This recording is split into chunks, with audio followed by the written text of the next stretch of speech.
with your left hand or drink with your left hand, because Satan eats and drinks with his left hand.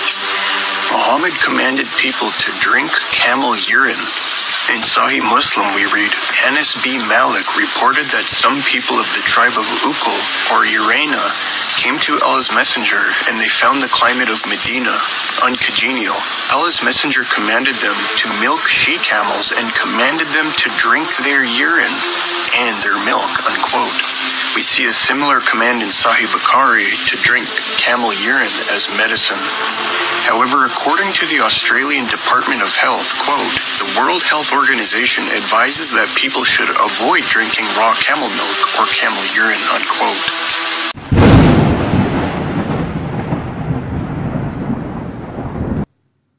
Wow. So the false prophet Mohammed told his followers to drink camel's urine. Let's see what the Most High God says. Leviticus chapter 11 verse 4. Nevertheless, these shall ye not eat of them that chew the cud, or of them that divide the hoof, as the camel, because he cheweth the cud, but divideth not the hoof, he is unclean unto you. All right. Now we're here in the Quran, chapter 17, verse 1, and we're going to be reading how the false prophet Mohammed went to a temple that don't exist. 17, verse 1, holy is he who carried his servant by night from the holy mosque in Mecca to the farther mosque in Jerusalem, whose surroundings we have blessed, that we might show him some of our signs. Indeed, he alone is all hearing, all seeing. Okay, now during the time of the false prophet Mohammed, a temple in Jerusalem did not exist. There was only 2 temples in Jerusalem's history.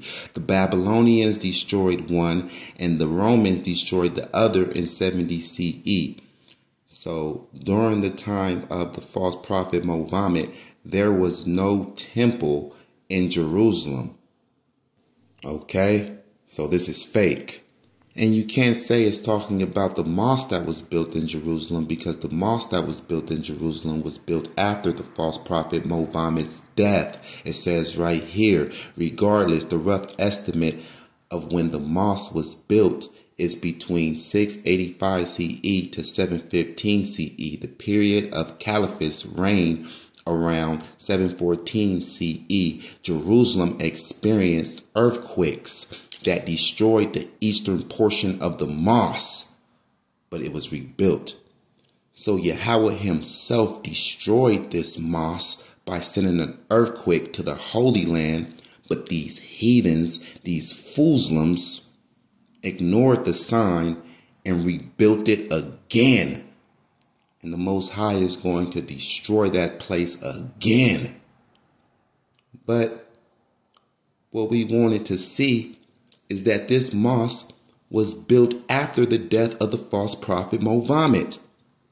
The false prophet Mohammed died June 8, 632 CE. And how did the false prophet Mohammed die? Well, let's read about it in the Unholy Quran. In the Unholy Quran, chapter 69, verse 44 through 46. And if he, Mohammed, had forged a false saying concerning us, Allah. Wait a minute. Us? God is a us now in the Unholy Quran? He's a polytheistic God now? Man, whatever. From the top. And if he, Mohammed, had forged a false saying concerning us, Allah, we surely should have seized him by his right hand or with power and might, and then certainly should have cut off his life aorta. Okay, an aorta is your main vein that flows from your heart to your neck. Sometime after Mohammed ate poisoned meat and was dying, he exclaimed, narrated by his child wife Aisha, the prophet in his ailment in which he died used to say, "Oh, Aisha, I still feel the pain caused by the food I ate at Kabar. And at this time, I feel as if my aorta is being cut from that poison." So, God said in the Quran that if Mohammed was indeed a false prophet, then he would have him killed by having his aorta cut. Then, when he was dying, he said he felt as if his aorta is being cut. So he died in the same exact way that God said he would die if he was a false prophet. So it's confirmed, it's certified that Mohammed is a false prophet. He died exactly how the Quran said he would die if he was a false prophet, by having his aorta cut. And guess who killed him? Yeah, guess who poisoned the false prophet Mohammed? Yep, us.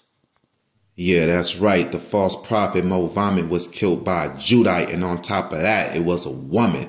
And it reads right here in Sunan Abu Dawud 39, 44, 97. So a Jewess presented him at Khaybar with a roasted sheep, which she had poisoned. The messenger of Allah ate of it, and the people also ate.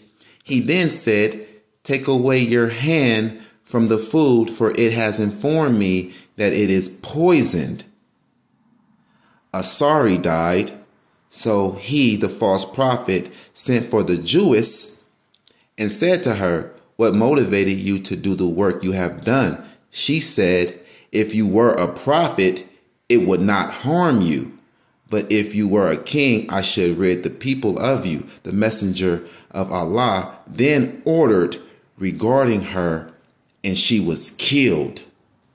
And this also confirms that he is a false prophet, because if he wasn't a false prophet, then the poisoned lamb wouldn't have harmed him. But as we know, this was the cause of his death, this poisoned meat at Khaybar.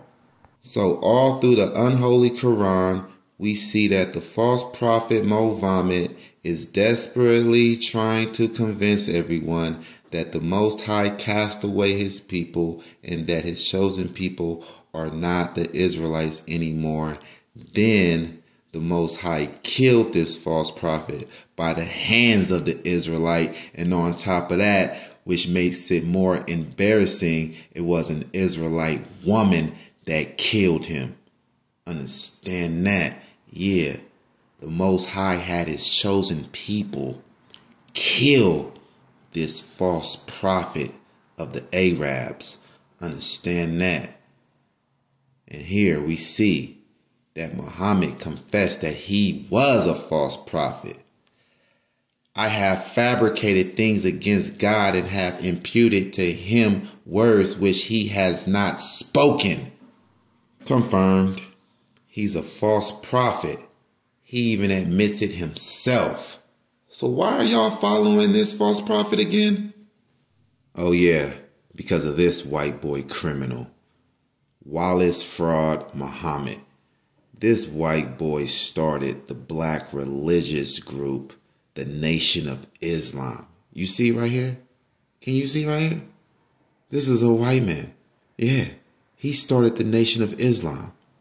Wallace Fraud Muhammad, also known as Wallace D. Fraud or Master Fraud Muhammad, reportedly born February 26, 1877, disappeared 1934, was the founder of the Nation of Islam. He arrived in Detroit in 1930 with an ambiguous background and several aliases, and taught an idiosyncratic form of what he considered Islam to members of the city's black population.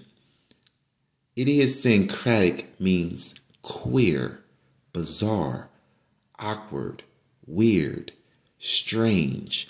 So he taught a queer form of what he considered Islam to members of the city's black population.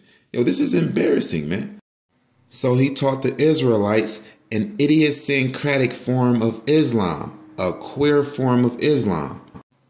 In 1934, he disappeared from public record, and Elijah Muhammad succeeded him as leader of the Nation of Islam. Damn, this was started by an Edomite cracker.